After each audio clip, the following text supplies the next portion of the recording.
This is the Phil Hendry Show, 1-800-449-8686. Father James McQuarters is with us. Father, thanks for joining the program. There is a controversy with regard to those billboards near the school at Belmar Academy and the elementary school. And the parishioner who purchased them is Mr. Bremlock? Kyle Bremlock, yes. And you remember his name, Phil. He's a wonderful man and a great benefactor to our school. And he had asked me about these. And there's so much has changed over time for gay people. He purchased Mr. Bremlock is gay, right? Yes, he is. He purchased the space on a billboard near our church, advertising his desire to enter into domestic union. And he is not only a parishioner of ours, he's a 44-year-old, very successful investment banker. And he also graduated from our 8th grade in 1974 and has been a very significant contributor to our parish.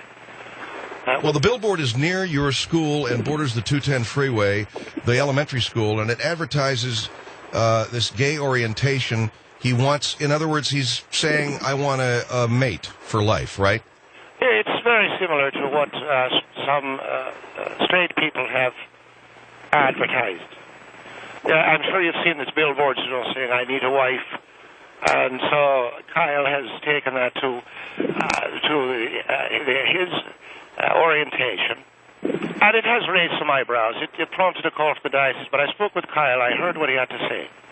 And when I asked him why he'd placed an ad on a billboard near the elementary school asking for a partner in a gay marriage, he said to me, the American people have come a long way, Father, but with their acceptance of gay people, they've not come quite far enough. And I want to put the fact that I'm a gay American right in the faces of the children so they have no choice but to accept and apologize. What did you say to that? Well, I thought about it. I recognized the historical truth, and I agreed with him. And as we collect on Sundays, we use some of the collection to assist Kyle in purchasing the billboard. Now, you told me that the church collections go to assist him in purchasing this billboard space, and yet he's a very successful banker. He's a man with a great amount of money, but he's been a great contributor to the church.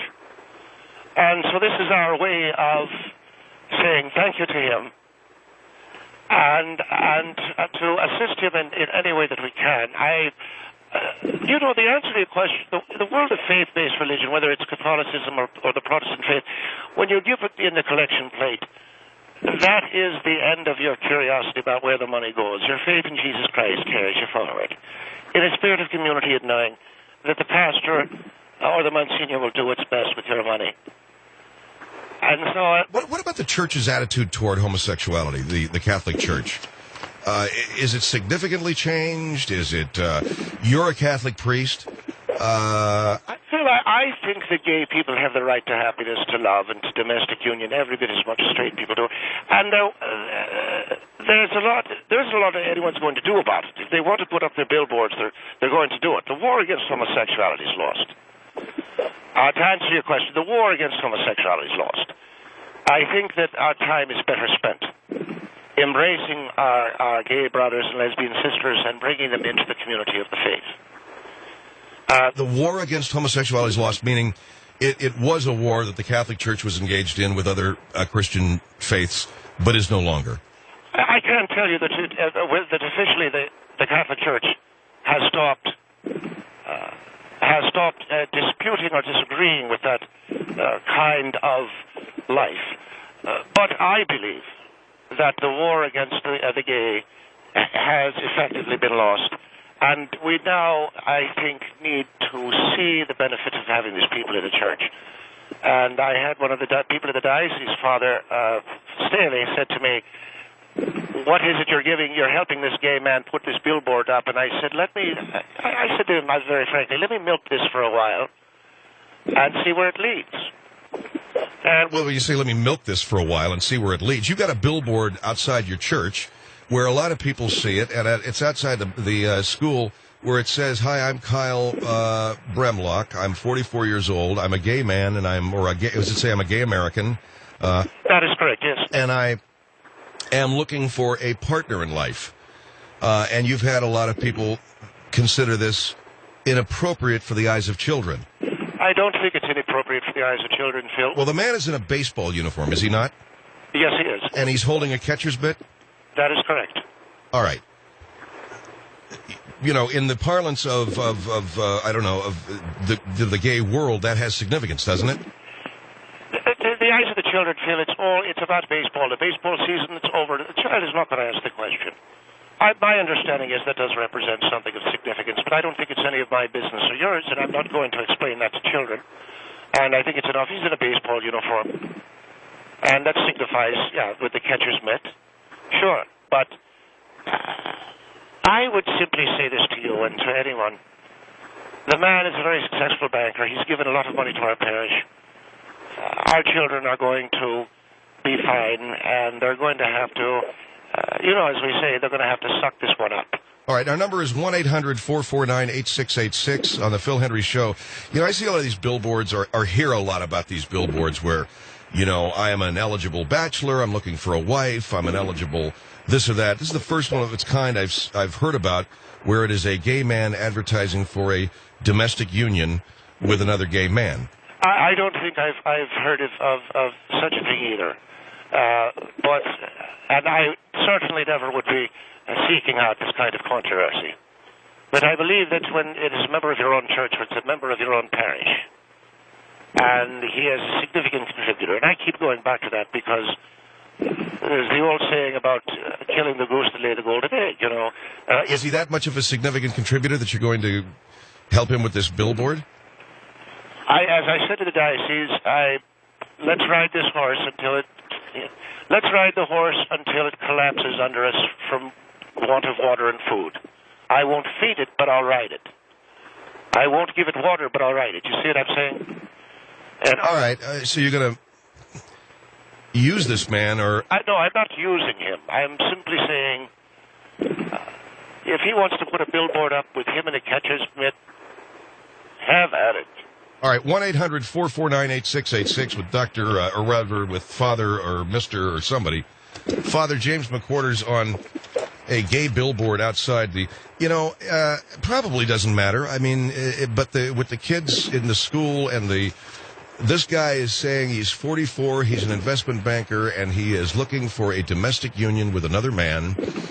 It identifies him as being gay. It says he's interested in meeting another man for this kind of an arrangement. It mentions that he's well-to-do, that he's self-supporting, and he's wearing a baseball uniform, holding a catcher's mitt, which apparently has some significance. And according to Father McQuarters, the school board is helping him with the financing of this billboard because he's been a significant member of their parish. I think it's healthy to, obviously, as the father said, embrace gay people. I don't even know if there's a real problem with it being a billboard outside of a school or off of a freeway. But the guy's in a catcher's mitt, and that's got a sexual commentary to it, if you will. 1-800-449-8686, the number here on the Phil Hendry Show. Father James McQuarters from Belmar Academy is with us, and we'll be right back. The Phil Hendry Show, 1-800-449-8686. On the peripheral edge of reality. The Phil Hendry Show is back. 1-800-449-8686. I want to talk. Father James McQuarters is with us. There's a parishioner of his that took a billboard, purchased billboard space right outside the school there, basically asking, saying he's available for a domestic union. He's 44, right? His name is Mr. Bremlock, Kyle Bremlock. Do you believe in gay marriage? Yes.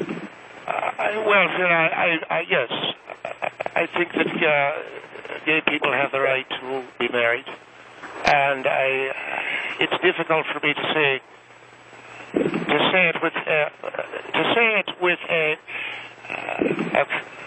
conviction that is going to put me at odds with the members of my own parish. Well, the members of your parish, are they in disagreement? I would say that a good many of them disagree with gay marriage, yes. But I'm a realist and I'm a pragmatist. I've seen the church survive a great many things.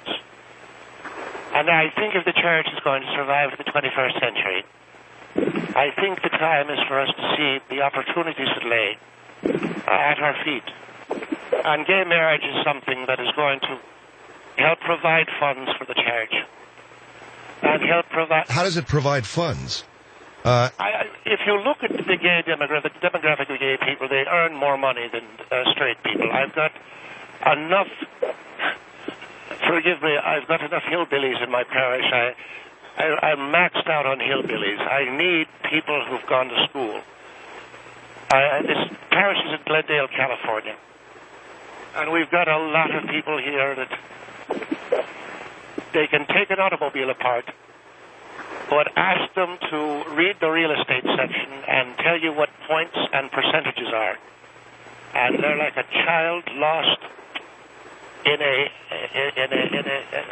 milling machine. You know, it's just going to be blood and guts. All right, 1-800-449-8686 is our number. Here's Patrick. Patrick, go ahead. You're on the Phil Hendry Show. Hey, thanks, Phil, for taking my call. Appreciate your program. I want to respond to the priest who was on a minute ago and the gentleman who was just there, especially because they said something that... Can you speak up? Because I can barely hear you. Yeah. They said something that really kind of disturbs me as it relates to the church. And dealing as a minister, I'm a minister. You're speaking with Father mcquarters, sir. Okay, as a minister, yeah. Interpreting the Bible is like a judge interpreting the Constitution. It is not the judge's responsibility to make the law. It's the judge's responsibility to enforce and or follow the law. Yes, but you see, you use the word interpretation. So first you must interpret, and then certainly you must hand down your interpretation. Now, you do not enforce. That is the purview of the executive branch. However, I would say this. Gay marriage presents a wonderful opportunity for the Christian church to survive well into the millennium. Okay, what's the opportunity? Gay people, well, I'll tell you, gay people represent very educated and moneyed a fraction of our society. And they can contribute mightily. You know as well as I do. Contribute what? I'm talking about cold, hard cash. Okay, that's right, exactly my point. Let's talk turkey. Let's talk reality.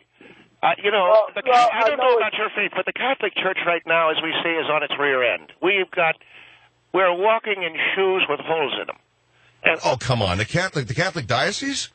No, I would love to express my point, though. Well, yes, sir, but I'm saying the gay... I believe me, Patrick, I was on the front lines against homosexuality. I was one of the soldiers. I was leading an artillery charge against these queers, you know? I would still love to express my point. Yeah, let the man talk, and I don't like the word queer. I'm using it as a figure of speech. All right, go ahead, Patrick. Okay, thank you. What I'm saying is that for the church, when you ask, what would Jesus do? The money was not important because by faith, we know that God will always provide. And how is it now that we turn to someone who is acting directly against the Word of God? Well, now, you see, that's what Jesus please, did, but, you cut me off. Well, yeah, but okay, you cut me off. Speech, you know, please allow me. It's not Sunday, and you can't take a half hour, please, you know. And please allow me do the show, okay? Please allow me to I would complete ask my the point. host to have some control of your program, Mr. Henry, because you're letting this guy go on and on. I'm letting you go on and on, Father, with all due respect. Yeah, but I've got an Irish accent. I think I'm more listenable than this man holding his head over the phone. Will you? I just want to make my point. All right. Go ahead, sir. Thank you. All I'm saying is that it seems clear to me in the Bible that a gay union is not acceptable. Now, let me tell you something. As it relates to folks who decide that that's the lifestyle they want to live, then, I can't stop them. And I'm not going to reject them. Okay? But I am not going to embrace them to the point where it seems like I'm saying to them, you know what? You're fine. Do what you want to do. Okay? But what you're telling me is, please let me finish. I'm letting you finish. Okay. All I'm saying is, according to the Word of God, our source is not man. Zippo, give me a match. What, Father? Who are you talking about? I'm just Okay, I'm talking, sir. I'm sorry, sir. I was just asking for a match. Sir, please. Yes, sir. Come on now. What? Our source is God. All right? And he is always and always will provide for his church. What? Are you listening to the man? What you're telling me is that you're relying on the finances from a people to provide the church. Well, and Patrick, that's unacceptable. Right. Well, Patrick, look. You know, I got to tell you something. Andrew Jackson's a beautiful thing, you know. Okay, no, start your own social organization. Okay, and rely on their funds. But if you are faith-based, faith suggests that you rely upon God. Go ahead, I'm listening to you. And if you're not relying upon God, then what's your point? That's ridiculous. Well, sir, I do. Hold on for a minute. Did you fix the chain? Here's my point. God, you know, God's great, and I love God.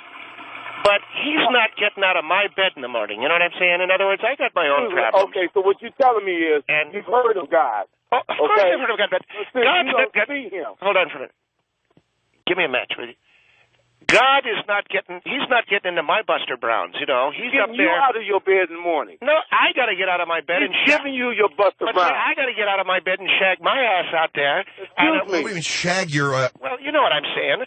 And I've got to raise the money. I know what you're saying. I know what you're saying. You know what? I've got to raise my... And so when a queer comes in, I don't mean to say queer, but when I get a gay... Hold on.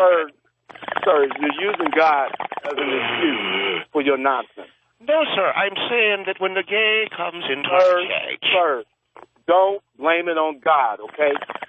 That's all I'm saying. That is unacceptable. I won't blame it on God, then. I'll blame it on you. How about that? Well, you're giving me a lot of gobbledygook. You're giving me a lot of... You have nothing to blame on me. You're giving me a lot of blarney. You're giving me all this stuff about God, this God. I live in a real world. This is a conversation about God. Let me ask you, what world do you live in? Do you live on the planet Earth? You're living out there in heaven, son. I live here on the Earth.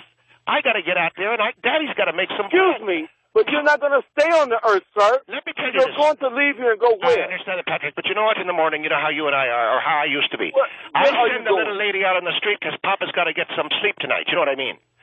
So, what are you talking about? I mean the practical reality of raising money for the church. No, see, that's the problem.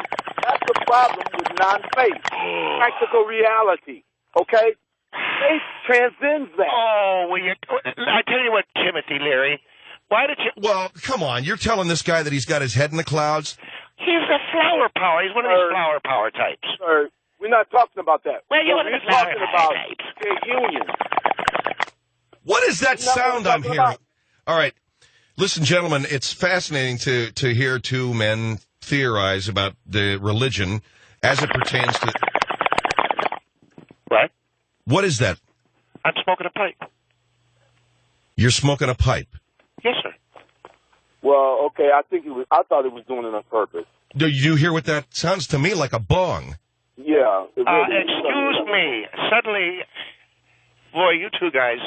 No, it's okay. You're a piece of work, okay. You know that? You're calling me a pothead? Is that what you're saying? No. Are you calling me a weed head? Yes or no? No. Please, sir. I was just calling to make a point. All right, look, I got to take a break. Thank you, Patrick. Very good. How long was that hit? That was a lungful. You know, you don't have to hold it in, Phil. You can... Get out of here. You know, hey, Snooky. Yeah? A little ice cream and potato chips. Yeah. We'll be right back. We will? Not you, but me. You said we. I mean me.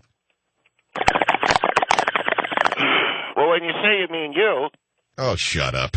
The Phil Hendry Show, 1-800-449-8686. Born again. The Phil Hendry Show is back. 1-800-449-8686. Father McQuarters, I want to understand, when you say you embrace gay men, gays, and lesbians in the church community, that sounds very good. Well, Phil, I wanted to sound good, and I want. But let me just interrupt you. You also said to the last caller you were, quote, on the front lines leading an artillery charge in the war against the queers. I forgive me for using that word. But it's been a very long day, and Well, isn't there a little bit of hypocrisy going here? In what way? Hypocrisy is not... No, hypocrisy as Jesus defined it. As being... You know, Jesus said, be either hot or cold, but not lukewarm. I vomit you out of my mouth. And to me, hypocrisy is not acting at all. I'm acting.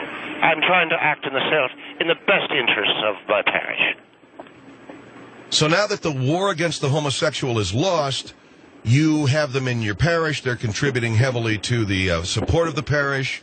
You are helping them put up billboards advertising their desire for domestic union. You are in the corner of gay people.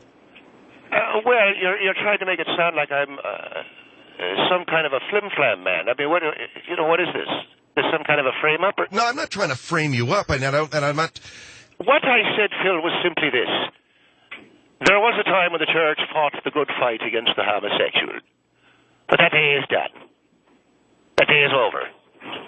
We must move on now and embrace the gay. All right, 1-800-449-8686. Wendy, go ahead. Hi, Wendy. Hi. Go ahead. Hello? Yes, ma'am, you're on the air. Yeah, okay. Hello, Wendy. This is Father McQuarters. Father McCoy. Before I start... McCoy? No, Father McCoy? McQuarters. Okay. McQuarters, not McCoy. All right. I don't want to be confused with that Dr. McCoy on the Star Trek nonsense. Father McCoy. Oh, your radio's turned up, Wendy. Turn it down. Okay. She didn't get that. No. Okay, Father McCoy? Yes, it's McQuarters, dear, not McCoy. McCordis? Yes, dear, McQuarters. Okay, Father McCordis, I'd like to have a time to make a comment before you respond, please. I certainly will give you that time, darling. Do you mind if I make myself some soup while you're talking? You could do whatever you want to do. Go ahead. I'm going to listen to you. I'm going to have on my headset, though, so if I sound a little bit different, it's because I've got my headset on. Go ahead, dear. Okay, This Father McCordis? Yes. Right here. You are somebody that studied theology. Let me ask you, Wendy, is your radio turned down? Yes, it is. Okay, go ahead. Go ahead, Wendy. Okay, you are somebody that studied theology. I didn't study theology. Uh-huh. Okay, so according to what I know, what the Bible says, as what you were doing originally, you said that you were fighting against gays. Now you have reached a stage of desperation where you are taking money from anybody. And I personally don't think that's right. Because if you have faith in God, you know that the Lord will send the money for you. Because I'm very sure it have a lot of other rich people or people that properly financially based in your church. Could I ask you a question, other than Wendy? that person? Could I ask you a question, Wendy? Just a Sure. quick. I got to ask you this question. I'm so sorry. Do you love the bean and bacon from? Do you ever have Campbell's soup, bean and bacon? Now you see, you making a joke out No, of I'm it. not making a joke. No, not making a joke. I understand that you probably get a point of desperation where you look What at do you things call me? I'm hands-on. simply asking, do you like Campbell's soup, bean and bacon? What I don't difference want to does it... discuss Campbell's soup. I want to discuss what Right. we're discussing. I love it. I love it And so much. I'm saying to you is why God, I have you love gotten it. to that stage of desperation where you're going to take money from anybody from in the church? I'm not being desperate, girl. I'm trying to allow all people into the parish. And That's yes, nothing wrong some with of them that. are moneyed. Some of them are very moneyed. That's You know, okay. But what I'm talking about is I remember accepting when money. when the African Americans began joining the Catholic faith. That was wonderful, but they weren't exactly bringing the heavy lumber. You know what I mean? I have news for you. Oh, come on, I have man. news for you. No, I mean, they didn't You are have big- somebody that's so versed into categories and financial stuff that you don't have, you put that first and now you're not looking at God no more. I'm not talking about Campbell's soup, African American, or nothing else. What I'm talking about is the way you see life. What type of theologist are you? I've never heard of a priest taking money, accepting money, because he can't get money from nowhere else but other than a gay person. Because I had a lot of African Americans in my parish, and they couldn't put two nickels together to mate. But maybe it might have somebody else. What difference? What are you talking about that for, man? You're taking money from gay people, Father, right? it might have somebody else. It might have somebody else in the church that probably have money other than that guy. Who knows? Let me ask you something, Father. How long does it take you to get a can of bean and bacon open? The can opener's on the fritz. What do you want from me? Well, get up. Use a hand one, man. I'm listening to that electric can opener going, oh, man. You know what? Look, I'll tell you what. Wendy, I know you think I'm a hypocrite. I don't think so. No. I don't think so. I do not think like that. All I'm saying is the way you see life. You remember Abraham in the Bible? And when Jesus Christ told him to go up on the mountain and put his and make this brambles a bush, and he said, and where is the sacrifice? He said, no, I want you to put your son Isaac on top there. And he was going to put his son. And then an angel appeared and said, listen, your faith has made thee whole. And I am not even a theologist, and you're supposed to be somebody that have a degree in theology. What? And not having faith in God and taking money from anybody. What type of priest are you? What is it? I tell you, I believe that God said to me as much the same way he said of Abraham. Instead of taking my son to the mountain and almost driving the dagger into his chest, until the good Lord told him don't do it, I believe God has asked me to mingle with the gay. And while I may not take a dagger in my chest, I'm sure you can imagine what else I might take someplace else, you see. And yet I know God will deliver me. All right. You know... What are you interrupting me for? She got to talk. With the phony Jamaican accent or whatever that is. That has nothing to do with it. That's why this country is in trouble now. All you're trying to do is to bring people down or categorize. And if you knew anything about the island, or you were a priest, you wouldn't get into what country I am from. I'm a human being. I am from the country where God made, okay? I'm not even a Jamaican. I'm from Trinidad. Oh, that's even worse. Let me tell you something. You would be the last priest. What? If I had problems, you would be the last priest on the face of the earth that I will come to. Wait a minute. You tell me you come from the islands, right? You will be the last priest that I will ask to pray for me. You know why? You know what? Because you sound like somebody. You sound like a macho chick. Wait a minute. I want to tell you something, young lady. I want to tell you something. Young lady, the last priest that I saw on the island who was in a kettle. What type of conversation is that talking about accents? You like to get into accents, Campbell Street. Darling, I'm talking to you about finance. I know a very young priest. Very bad example of a priest. All right, father. let's now hold on. You are a very bad example of a priest. All right, hold on. I don't know Hold on, Wendy. you went to study theology. Wendy, I knew a young priest by the name of Father James, and he was in the islands. And guess what? Where he was the last time I saw him? In a boiling kettle, water bubbling around him, and people getting ready to have him for dinner. Father, you said I'm from Jamaica. I'm not from Jamaica. I'm from Trinidad, and my grandfather is from Ireland. Well, what's the difference? You're Irish? My great-grandfather is from Ireland, so now I have news for you. Yeah, they got black Irish. But you know, my great-grandfather's from Ireland, so I have news for you. That lead singer in Thin Lizzy. Categorizing and things. All you're about, as far as I see, is money. Look, I want to say this. Did you know the band Thin Lizzy? The boys are back in town. Oh, the boys are back in town. Well, that was a young man by the name of Phil Lynott. He was all Irish through and through. Dark, even black, but Irish. So I don't have a problem with you at all, my dear. And I don't have a problem with the islands either. But a very dear friend of mine, Father James, went there to try to convert the people to Christianity. And he wound up on a spit. Well, Trinidad's an island, for crying out loud, ain't it? I know, but you're saying Jamaica. But the point well, is, I didn't mean Jamaica. I meant Aruba, or whatever the hell it is. Hey, by the way, what do you think of that Aruba deal? Will you forget that? He's an idiot. You know what he's trying to do? You know, I'm going back to the TV. Oh, Morton Kondraki. Bug off! Mr. Phil? Yes, dear. You know what he's trying to do? He's trying to brainwash me so that I could be intimidated. Yes. And use reverse psychology to get on his side. Absolutely. I think you're a very poor example of a priest. I hung up on him, Wendy. He's the other thing is I have to tell you, and I apologize. I suspect that he was smoking marijuana through much of the interview. So my apology. See, yeah, a dope head. You know what I'm saying? Because I could hear him hitting on that bong. Oh. Mr. Henry, you've sunk to a new low calling me a weed head. Get out of here. Wendy, thank you, dear. You made a very good point, and you have a very lovely accent. And where are you from? I'm from Trinidad. This is my second time calling you. She's from Jamaica. She's from Trinidad. Mm-hmm. My ass. All right, thank you very much.